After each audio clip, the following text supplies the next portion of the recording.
জুলাই গণঅভ্যুত্থান পরবর্তী সময়ে জুলাই গণঅভ্যুত্থানে যারা নেতৃবৃন্দ যারা রয়েছেন সম্মুখ সারির এবং আমাদের এনসিপির যারা রয়েছেন তারা অবশ্যই মিডিয়া ট্রায়ালের শিকার। এবং আমরা মনে করি যে মিডিয়াকে ব্যবহার করে আমাদের গ্রহণযোগ্যতাকে নষ্ট করার জন্য অনেক অপশক্তি তারা বর্তমানে কাজ করছে। আমরা উদারত আহ্বান জানাবো দেশবাসীকে, তারা যেন এই ব্যাপারে অবশ্যই যেন সতর্কতামূলক অবস্থানের জন্য তারা থাকে।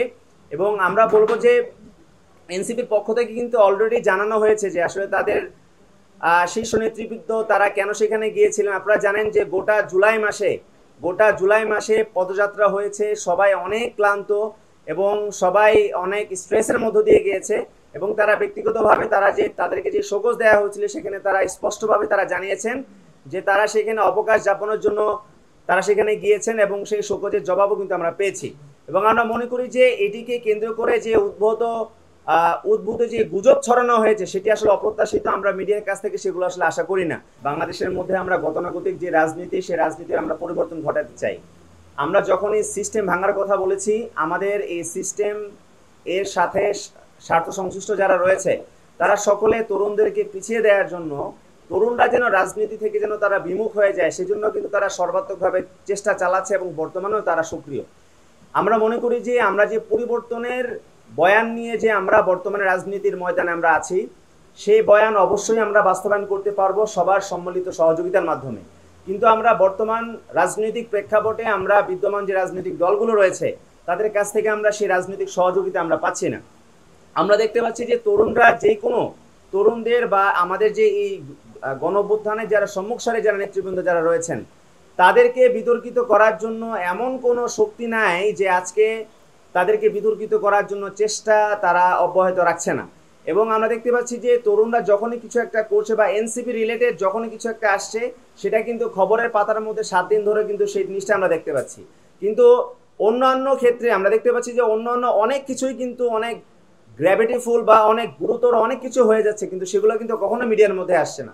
আপনারা জানেন যে গত কয়েকদিন আগে কক্সবাজারের একটা ইস্যুকে সামনের মধ্যে আনা হলো এবং সেখানে মিথ্যাচার করা হলো বাংলাদেশের মেইনস্ট্রিম মিডিয়াতে, যে সেখানে একজন সাবেক মার্কিন রাষ্ট্রদূতের সাথে এনসিপির যারা নেতৃবৃন্দ যারা রয়েছেন তাদের নাকি বৈঠক হয়েছে এবং সেই জিনিসটা মেইনস্ট্রিম সকল জায়গাতে প্রচার করা হলো এবং বাংলাদেশের মানুষ কিন্তু এটা বিশ্বাসই করে নিয়েছে যে আসলে আমাদের এনসিপি যারা নেতৃবৃন্দ রয়েছেন তারা সেখানে মার্কিন রাষ্ট্রদূতের সাথে তারা সেখানে বৈঠক করেছেন এবং এটা কিন্তু একটি ভিন্ন বার্তা দেয়, এটি অবিশ্বাসের জন্ম দেয়। তো তরুণরা আমরা যখন সেখানে পরিবর্তনের কথা বলছি সেখানে তো অবশ্যই আমরা প্রত্যাশা করি যে বাংলাদেশের সকল মিডিয়া থেকে শুরু করে বাংলাদেশের যে রাজনৈতিক দলগুলো আছে তারা যেন আমাদের প্রতি সেই সহনশীল আচরণ যেন তারা প্রদর্শন করেন। তারা যদি এই ধরনের তরুণদেরকে রাজনীতির ময়দান থেকে মাইনাস করার জন্য তারা যদি এরকম উঠে পড়ে লাগেন সেটি বাংলাদেশের জন্য একটু অশনি সংকেত। কারণ আমাদের ভুলে গেলে চলবে না, এই জুলাই গণঅভ্যুত্থানে তরুণরা কিন্তু সম্মুখ সারির তারা নেতৃত্ব দিয়েছিল।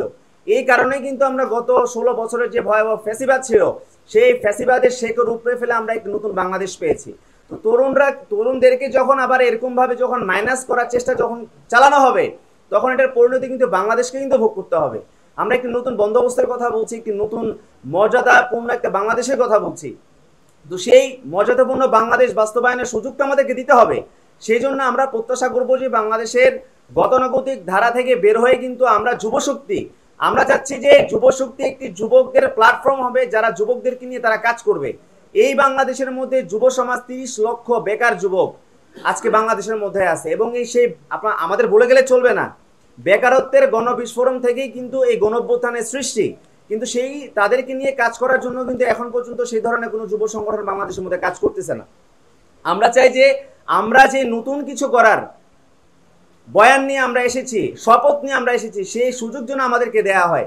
গতানুগতিক জায়গা থেকে যে কোনো রাজনৈতিক যুব সংগঠনের মতো যুবশক্তি চাঁদাবাজি করবে, এই করবে সেই করবে, এগুলো করার জন্য তো আমরা আসিনি, আমরা পরিবর্তনের জন্য এসেছি।